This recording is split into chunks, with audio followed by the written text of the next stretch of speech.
Once upon a time, Llius Landrum and Tony Smith pledged their love to each other and to their God.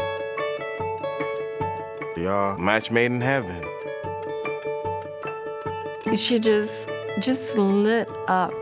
I mean, just so happy. And Tone loved her dearly.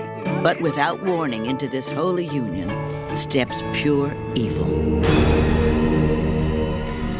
I just can't believe it. I just can't believe it. Blood is everywhere. I cringed. It was one of the most horrific crime scenes I've ever seen. For this couple, the honeymoon is over. What's up, Panic Fam? I'm Hannah. And if it's 2 a.m., the lights are off and the popcorn is gone cold, you know, it's Panic TV time. Welcome.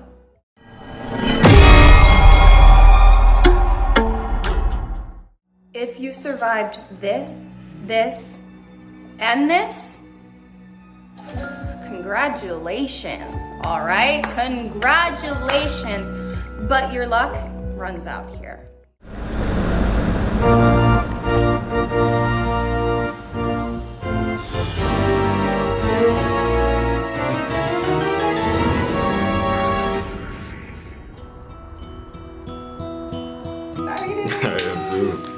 Like I get the candles away. I know. Llius Landrum is ready to commit to an eternal life with her true love, Tony Smith. The mortgage officer and community activist is a striking beauty at 43 and lives a life of deep religious faith. But she hadn't found the right guy until now. And though the 23-year-old music promoter is a much younger man, Llius knows this is God's will. All that I have, I'm willing to give and willing to share. And this is what Llius did. She was very, very pretty, and Tone loved her dearly. Tony is a former bad boy whose life is back on a righteous track, thanks to Llius. He's now studying to be a minister. She was attracted to the fact that he had turned his life around and was now a good spiritual person. Tony was a positive influence in the community. Had a lot of love for a lot of people. They're a unique couple who live life on their own terms, so they hold a one-of-a-kind wedding ceremony. In a Michigan hotel room, they share deeply personal vows of commitment. I vow to turn away from a life of sin and dedicate my life to you in Yahweh's name. And I promise to make my love living and active, so our lives remain sanctified. They connected over their faith. God was looking over them. Their lives were meant for a higher purpose, and they were going to live out this higher purpose together. But just 7 months later, back in their home of Akron, Ohio, that higher purpose feels horribly absent. The newlyweds' landlord and neighbor check up on the couple after noticing a strange smell coming from their apartment. The odor was faint from outside, but grows stronger here. And in the kitchen, blood everywhere. Oh my God. Oh my God. They rush to call 911. Akron detectives respond immediately.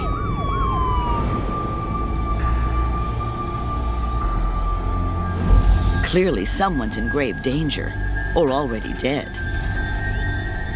These drag marks with all this blood. Detectives follow the trail of blood down into a dark, shadowy basement. This is definitely where the pungent smell is coming from. And as we're going down the steps, you can actually see bloody footprints on the stairs.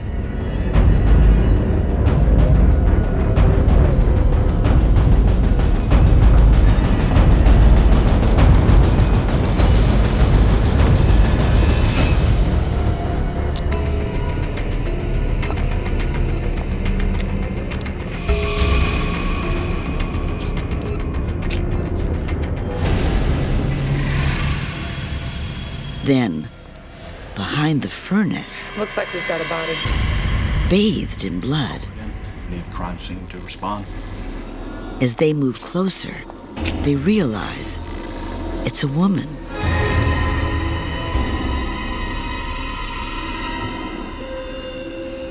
Then, a ghastly discovery. Oh, where's the head? Then we noticed that she has no head. A headless body? Even the seasoned detectives are shocked and sickened. I couldn't move my eyes from the body because there's still blood all over her, and then there's blood where she would have been laying coming out of, like, the neck part. Could this be Llius? My partner, he's looking around the room and he says, "Come over here and check this out." And I look down and her head is in a red bucket. It is Llius, the beautiful, godly bride, mutilated in some act of unspeakable violence. I cringed. In 18 years of prosecuting cases, I've never seen anything so gruesome in my life.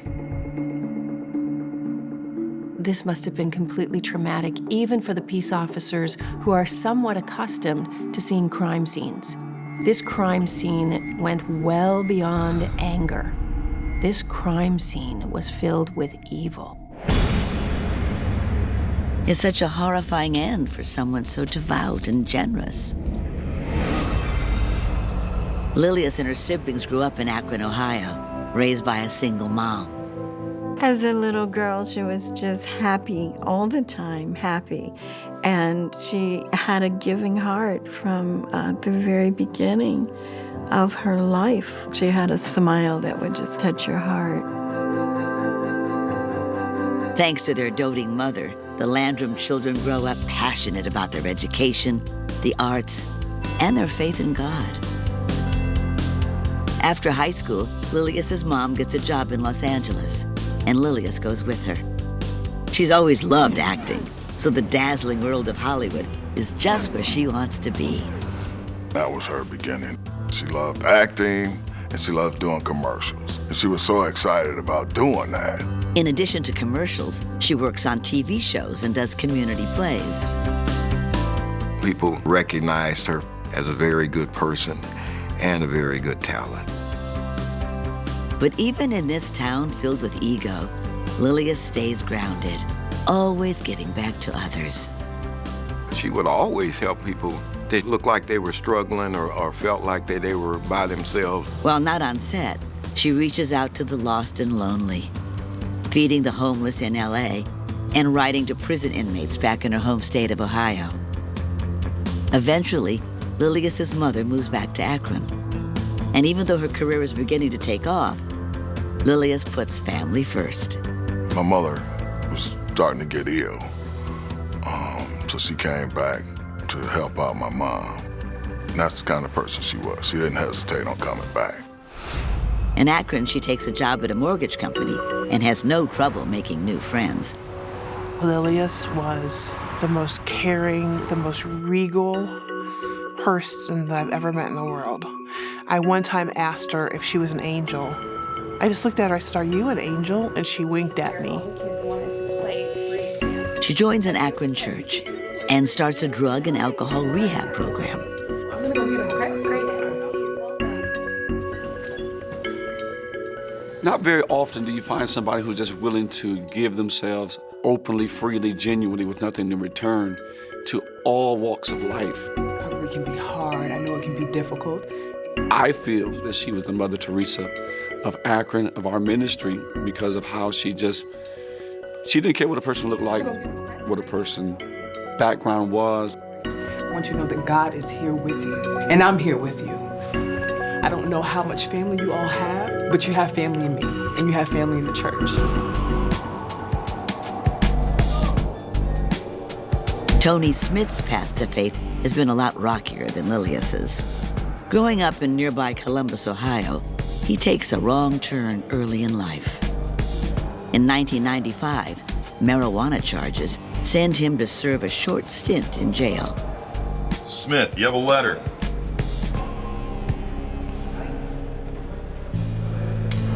While he's doing his time, a new religious pen pal, the divine Llius, begins to heal his soul. She was able to talk to all kinds of people and let them know that, hey, I understand. Maybe there's something I can do to help you. Keep your head up and do what you're doing because it's going to work out. As they write letters back and forth, Llius convinces him he can make it on the outside, especially if he seeks strength through God. And when Tony finishes his jail sentence in Columbus, he moves to Akron to start over and devote his life to the Lord. What was left back in Columbus was left back in Columbus. He was moving away from that. Tony also looks forward to meeting Llius in person.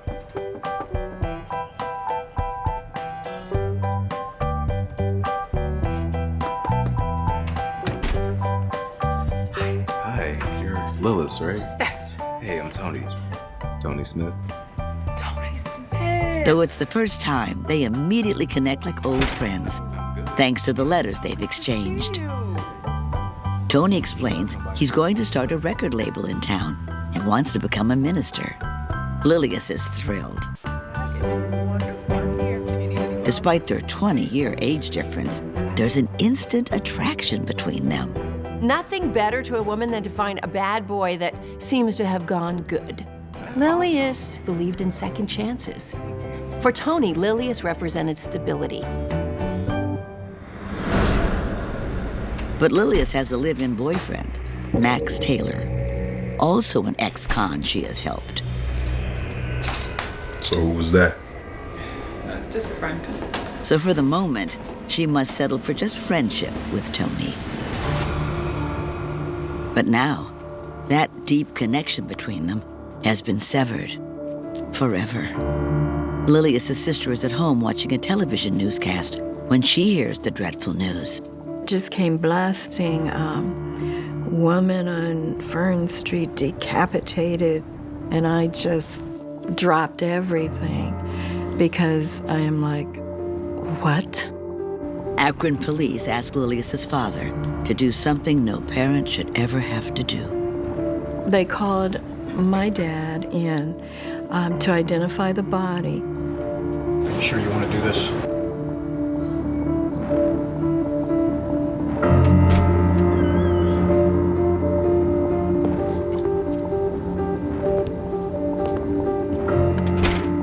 And he said that there was I swear my neighbors think I'm probably getting murdered right now. so much blood, and the odor was so horrible. And he said her head was in this bucket, and she's just looking up at me. And he said, Llius, every night before I go to sleep, the last thing that I see is her little eyes looking up at me like, Daddy, no one was here. Help me.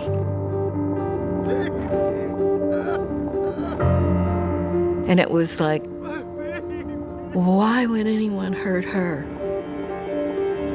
Who could possibly have done something like this to her? And where's Tony? Friends and family worry the raging evil that murdered Llius may have taken her new husband, too.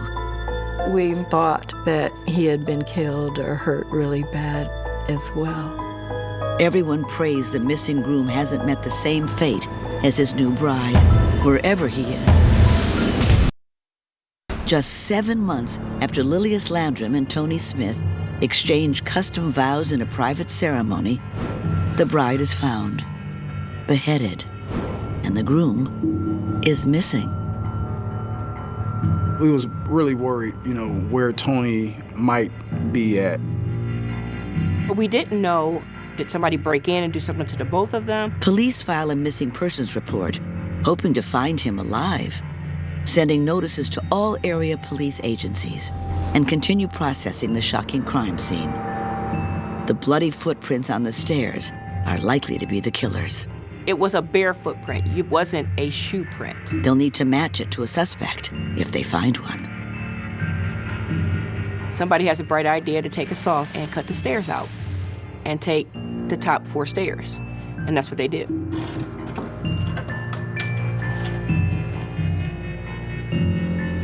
And what was used to commit the gruesome decapitation? The The suspected weapon was a serrated steak knife, everyday kitchen steak knife. Somebody took the time to make sure this woman suffered. I mean, you're not talking about using a machete with one swoop.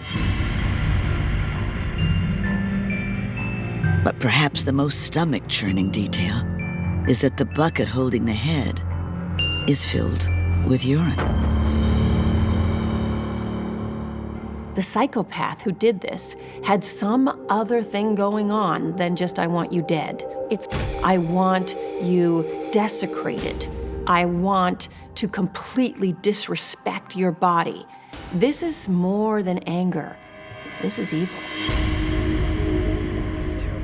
And I just didn't understand how you could do that. How could Llius have been defiled in this horrifying way when she was always so sweet and full of life and happy with her man?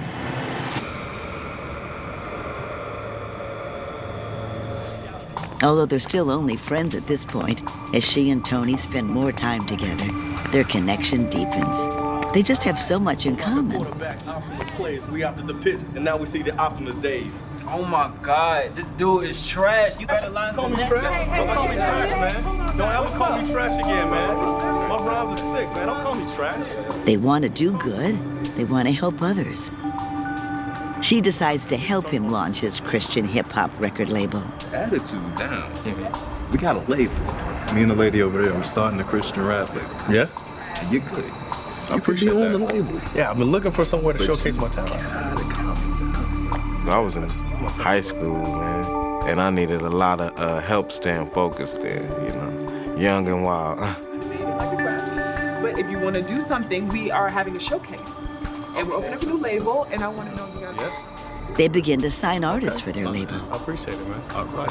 It was a motivator to people who had dreams, you know, and I think he got a lot of that from Llius. Nothing was impossible, you know, nothing was impossible.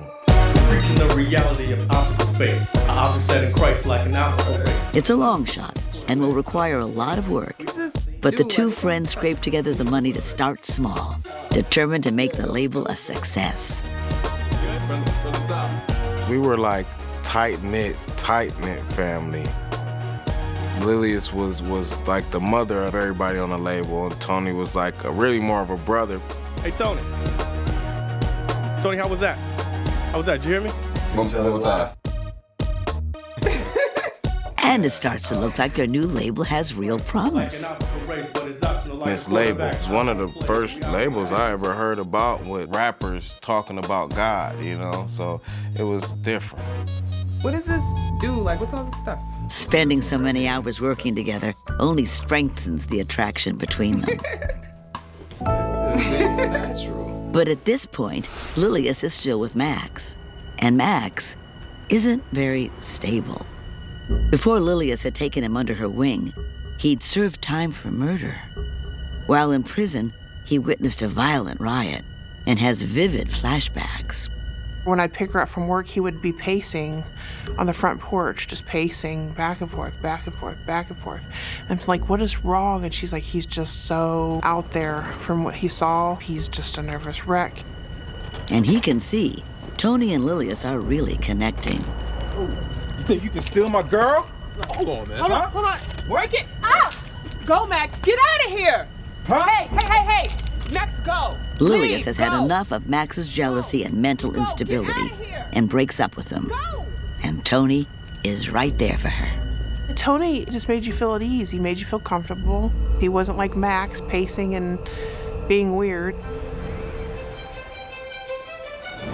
With Max now out of the picture, Tony can put his feelings for Llius on full display. And Llius admits she's grown to love Tony. There was such a buildup to this love affair because it began innocent as a friendship, by letter, no less. And then it became a real-world friendship. And finally, an intimate, romantic friendship. This must have been a buildup, a buildup, a buildup to an exciting crescendo for both of them.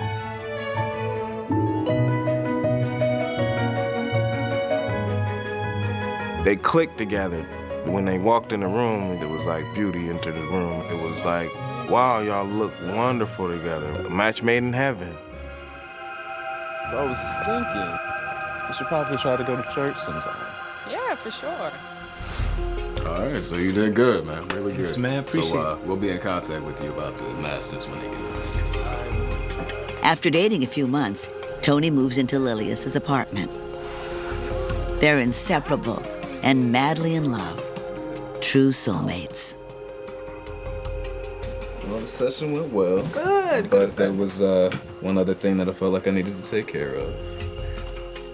Then Tony tells her he wants them to be truly together, in God's eyes. God brought you in my life for a reason. She knows he's the perfect man for her, but she has one problem.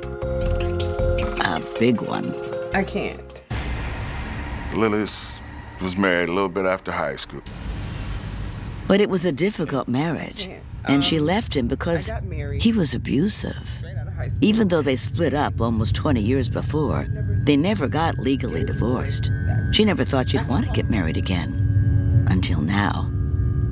Tony is stunned. First he had to win her from Max. Now he has to win her from a husband who's not even around. Eager to make things right, Llius calls her estranged husband and tells him she needs an official divorce. But he has since remarried and refuses. He said, if you try to divorce me, that's going to throw me into bigamy status, and I'm not going through that, so do not divorce me. He threatens to physically harm her if she files any legal paperwork or ever brings it up again. Tony wants a real commitment. But I have a better idea. I have a better idea. A little ceremony with some candles. Llius assures him they'll find a way to pledge their eternal commitment to each other. It'll be good, I promise.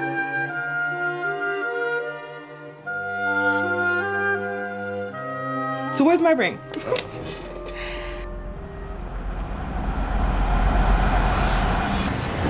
Yet now, that commitment has been ripped apart. But by whom? Police take a closer look at Llius's ex-boyfriend, Max Taylor. They get a shocker when they learn he witnessed an inmate's decapitation during a prison riot. Somebody had get their head chopped off with an axe, and he had said seeing that was very exhilarating to him. When I found out that she was decapitated, I immediately thought of Max. Immediately, this man was obsessing over, seeing somebody decapitated. So hello, 2 and 2.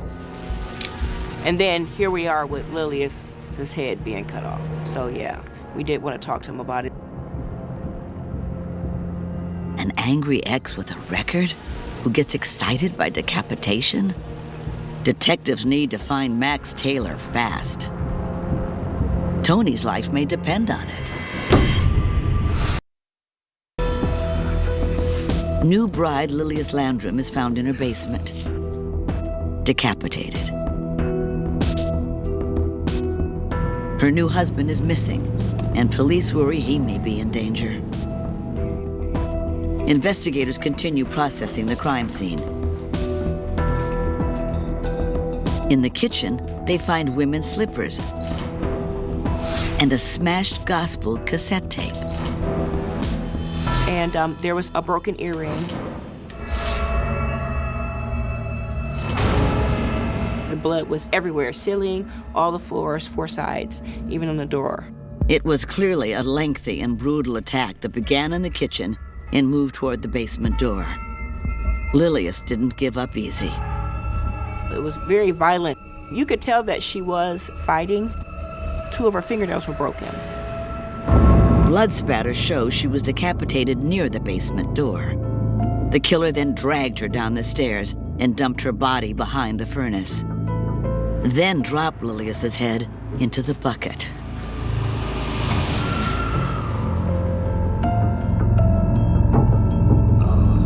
It's just mind-boggling. It doesn't make sense to imagine how this could happen to someone so pure and so innocent.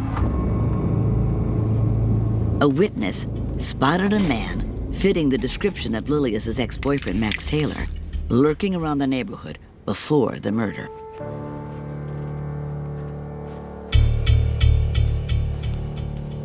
I told the police, I said, you are gonna find Tony dead. He's gonna be like stabbed in a car in the back of a trunk somewhere because Max stabbed him.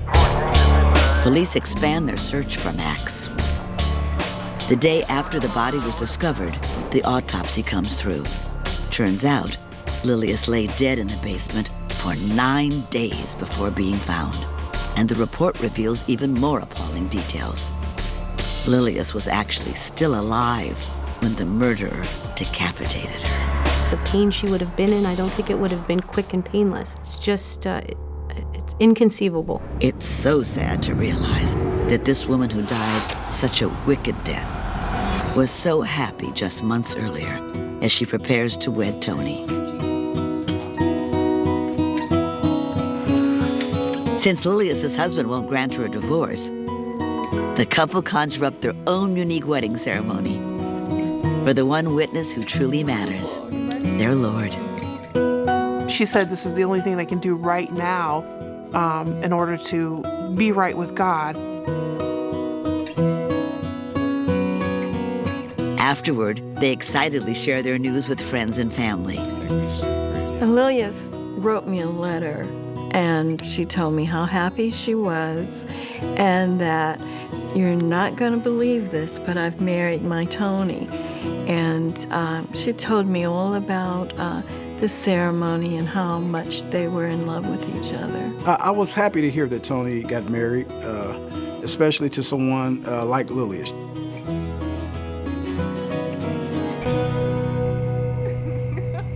Everything is perfect. Until Max Taylor hears the two are officially together. And the jealous ex begins stalking Llius and leaving threatening messages on her answering machine. Llius, don't think you can get away with this.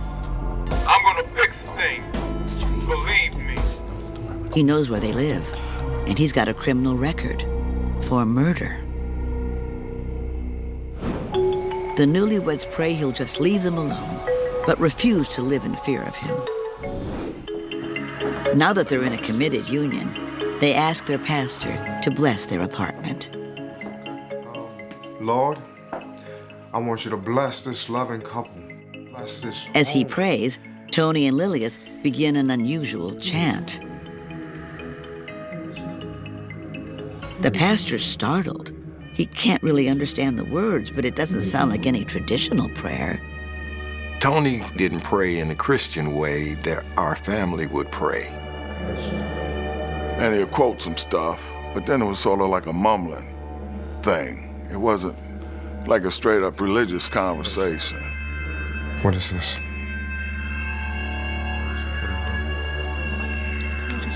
But Tony's intense and personal approach to his faith is part of what made Llius fall for him. The man she'd be with forever. But that forever has now died with Llius. Within 3 days of finding the body, detectives finally locate Max Taylor, Llius's possessive ex. So why y'all got me here? It's about Llius. He confirms he had gone to prison for murder and admits he was not at all happy about Llius's relationship with Tony, but he swears he didn't harm her. He gives him an alibi for the day the murder took place. He was with friends who can confirm it. And there's more. Max's footprint was smaller than what we measured on the step. The step print was at least a 13, and his footprint was smaller. It's too small. It's clear physical proof he was not the one walking through the blood. And after they confirm his alibi, they know Max is not the killer. For detectives, it's a major blow. He'd been their best lead, and now he's off the suspect list. Llius's murderer remains on the loose, and Tony is still missing.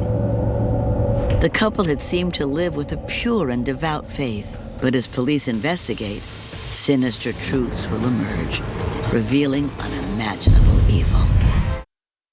It's been 3 days since the discovery of the decapitation murder of newlywed Llius Landrum. With no good leads and the best suspect cleared, loved ones and Akron police fear the worst for Llius's new husband, Tony Smith. We don't know where he's at. We don't know if it's maybe like a home invasion or something. Did whoever do this do something to him also? Everybody was worried about him. How could such unimaginable horror have befallen this radiant couple? Just months earlier, they celebrated the holidays with Llius's family. Everyone's delighted to see Llius smiling and happy. For some in the family, it's the first time meeting Tony.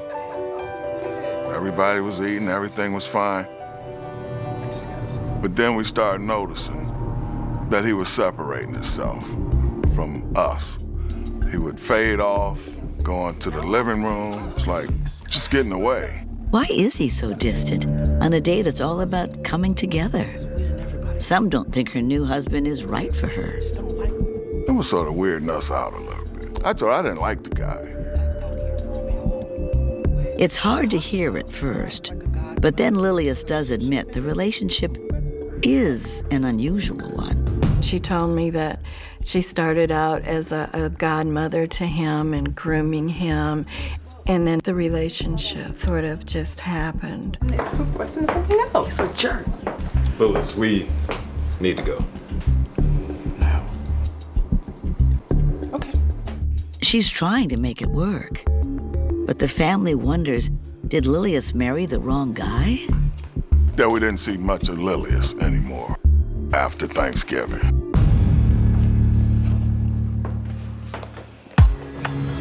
As the weeks pass, friends and family start to see glimpses that Tony is changing, for the worse. Any new couple has growing pains, but Tony seems angry all the time now.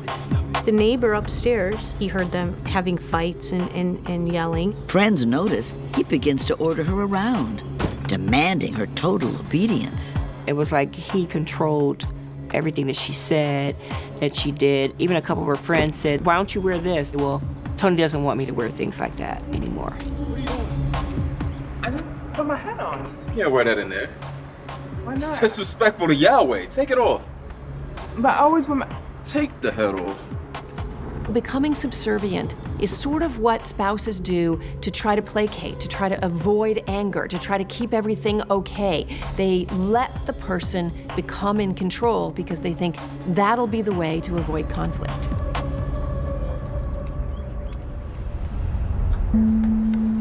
Their pastor observes a disturbing new dynamic between the couple as well. Llius, Tony. He thought it was strange that whenever he asked them a question, she would never answer. She would always look at him to see if it was okay for her to answer, or he would answer for Llius. Gonna catch you at a prayer service tomorrow night.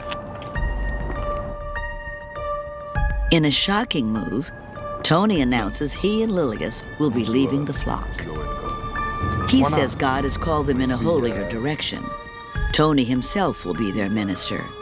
He is now ready to spread the real word as he has come to understand it. So we won't be returning to your church.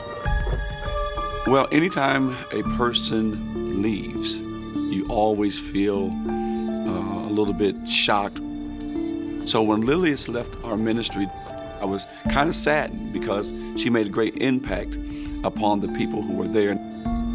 He pulled her away from her supportive community at her church, and she obeyed. She loved him.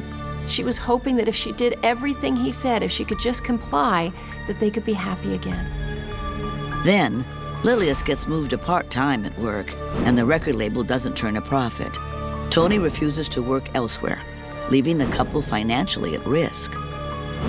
Soon, their unpaid bills pile up. They can just barely afford food and rent, but little else. Their water had been turned off. That's what the bucket in the basement was all about. That was their bathroom because they had no running water. Llius keeps their desperate situation to herself. She never would have let anyone know that she was having financial difficulties. The last time family members see Llius alive, she's still putting up a brave face at a dinner at her mother's house. Despite their concerns about him, They try to make Tony feel at home. And they asked Tony to pray over the food. And he prayed so long and so crazily they had to reheat the food. The mighty and all-powerful 𝐀𝐿 just loves and blesses all of his righteousness and hates the wicked with such a passion that we're just so... The tension is palpable. It's clear to everyone, Llius has made a terrible mistake. Just come before you begging that you would protect us from the demons that would... And she now knows it too. She confides in her brother. She's decided to leave Tony. After dinner, she tells Tony she wants to stay the night at her mom's, but he convinces her to come home with him. 2 days later, my mother hadn't talked to her, and she talks to my mother every day. We were all worried. I went by their house and knocked on the door. There's no answer, and no one ever hears from Llius again. During one of their last conversations, Llius tells her friend Donna about a haunting feeling she had. She told me that she was gonna die, that she had a premonition that she was gonna die. She didn't say how, she didn't say why. No one knows why, yet. But as detectives continue their investigation, they find an alarming clue in Tony's journals. There was a lot of writings about religious things and about how to cast demons out. If your eye causes you to sin, cut it out. And then there was these ongoing comments of off with her head or off with the head. Off with the head. We were all, everyone in the family was totally shocked that he was writing these lyrics off with the head. Clearly, Tony's religious faith has taken a very dark and dangerous turn. His hateful words immediately move him from potential victim to crucial suspect. But where is he? Then, police in Whitehall, Ohio, 130 miles south of Akron, report that on March 26th, the day after the murder, but before the body was found, they chased a stolen SUV through the city. So after 40 minutes of a high-speed chase, the Whitehall Police Department were able to lay out stop sticks. The car ran off the road and hit a tree. Get out, go, get out, go, get out, go! The driver, Tony Smith. When they pulled him out the car, he actually tried to fight with the police, and the dog kind of chewed him up a little bit. Finally, the new groom is in custody. And the story he's about to tell will provide the most sickening twist of all. If you could slap one character for their dumb decisions, who would it be? Huh? Go on. Vent in the comments. I can't wait to read. 4 days after Akron police find Llius Landrum decapitated in her basement, her husband, Tony Smith, is transported back to Akron and brought to police headquarters. After he's arrested and he's in our custody, we actually roll his foot with like ink, just like a handprint, put it on paper. Llius's murderer left a bloody footprint at the crime scene. It's a perfect match. Look at the picture. It clearly places him at the murder. Detectives tell him they know that he did it. They just want to know why. Tony puts his head down, and then he wants to try to explain about, well, she was the devil. She let the devil in her. And this is what I had to do to rid her of the devil, like he was doing her a favor by what he had done. The only way you kill a devil is you cut his head off. It's the final, awful betrayal of the woman who had loved him so selflessly. How can you compare Llius to the devil? A person who had taken you in, ministered with you, shared with you, encouraged you, embraced, centered you around people who gave love, now all of a sudden switch and change. The two just doesn't go together. Is the devil's story just a ploy to seem crazy? Detectives think he really killed her because she was leaving him. After the confession, they have to tell the family that their beloved Llius died by her own husband's hand. We were all, everyone in the family was totally shocked that he was capable of anything like this. I mean, who he portrayed himself to be was totally different from the monster that could have severed her head. We were flabbergasted. I hated that it was Tone. I hated that it was him that could commit, such a heinous crime. On April 15th, 1998, Akron prosecutors charged Tony Smith with aggravated murder, which potentially carries a life sentence. But he pleads insanity, and if he is declared insane, he might only have to spend a few years in a mental hospital. She was the devil. Prosecutors have him evaluated by mental health professionals. The evaluation came back that he was competent and he was not legally insane, meaning he knew the difference between right and wrong. Tony Smith is found competent to face the charges in court. But Llius's family doesn't want to go through the anguish of a public trial. Because of, it was so graphic. And my mom was sort of ill already. And we prayed. We didn't want to trial. To avoid a trial, Tony Smith is offered and accepts a deal of 15 years to life in exchange for a guilty plea. Prosecutors believe Tony's increasing possession and control finally boiled over after that last dinner with her family. Llius told Tony she was leaving him that night. It was the last straw, triggering a murderous rage. He grabbed a kitchen knife and attacked. Investigators believe as she tried her best to fight back, he slashed her throat, then cut off her head. He then dumped her body behind the furnace. Then, as a final act of hatred and contempt, he dropped her head into the bucket filled with waste. Be honest. Did you watch the last scene through your fingers? Comment yes or no. The family hopes Llius's story will help others avoid a similar fate. At the first sign of controlling behavior, whether it's jealousy, violence, criticism, that's the time to get out. At the very first sign. This is not the time to placate him and please him and hope that you'll be good enough for him someday. If he's controlling, if he's the least bit violent, this is the time to get out. Llius Landrum dedicated her life to making the world a better place. She tried her best to help Tony, but he betrayed her in the most horrific way. She was just a helper. She opened the door to people maybe sometimes that she shouldn't, and I think this was one of them.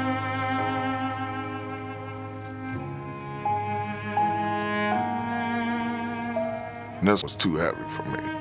Somebody you really love, and we were real tight.